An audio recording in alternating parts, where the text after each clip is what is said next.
This is going to be a video tutorial on how to pause your search and watch history on the YouTube app.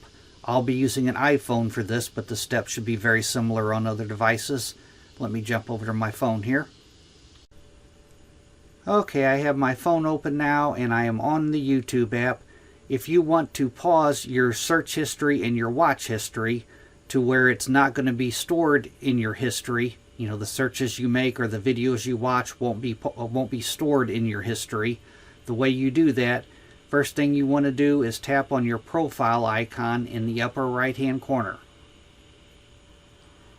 Then you will go down to where it says Settings and tap on that.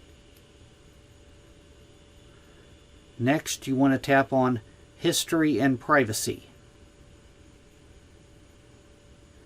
And right in here, pause watch history and pause search history.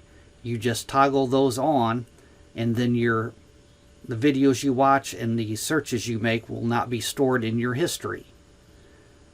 That is how you pause your watch history and pause your search history on the YouTube app.